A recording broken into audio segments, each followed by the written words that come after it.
Oi! So I've watched a couple of movies lately. This Contamination.7, which is meant to be AKA Troll 3. So definitely don't go into this thinking there's any link to Troll 3. I think that's just completely incidental that they decided they were going to, give it that name. It's heaps of cheesy fun, and it is super cheesy. Don't expect anything good, if you know what I mean. It's just basically a company dumps some toxic waste barrels, and all the plants in the area start mutating. So you're getting all these vines gripping onto people and causing havoc and that sort of thing. So it's that sort of cheesy fun, and that's really all it is. A little bit of cheesy fun. I did enjoy it. I actually got a bit of a kick out of it. There's some terrible acting, and but it's all part and parcel. So Contamination.7, I rate that if you like crappy movies. And then Braindead, that's one of Peter Jackson's films. I've said it in another post. I'm not a big fan of many Peter Jackson films. I don't really dig his thing. I didn't really even dig Bad Taste, that really cheesy first one, or Meet the Feebles. This one though, when I was a kid, I remember hiring it out, and it really has a heap of gore going for it. Really super over the top bloody in a really cheesy way.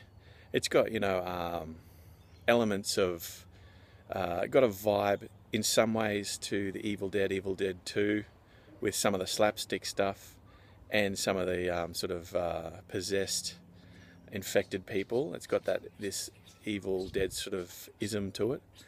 I wouldn't set it beside Evil Dead, that's for sure. It's far lower grade than Evil Dead, but it does have a vibe of that sometimes. So I watched this as a kid and really got a kick out of it. And I watched it last night. Well, I say I watched it, but right near the end I fell asleep. And you know what, I'm not going to go back and visit it. I know what happens. I missed the bit with the mower. There's a classic scene with the mower. I remember it as a kid. And I'm probably not going to revisit it because I've got these good memories of as a kid watching it, and watching it again last night, it sort of dulled the experience for me. It wasn't quite as good. So I won't bother and watch that mower scene again. I'll leave that etched in my memory from what I saw as a kid, and leave that as the memory of it.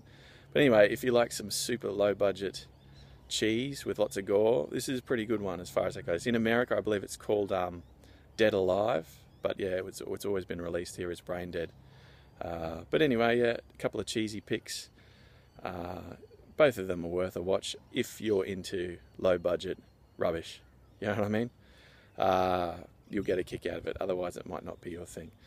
All right, see ya.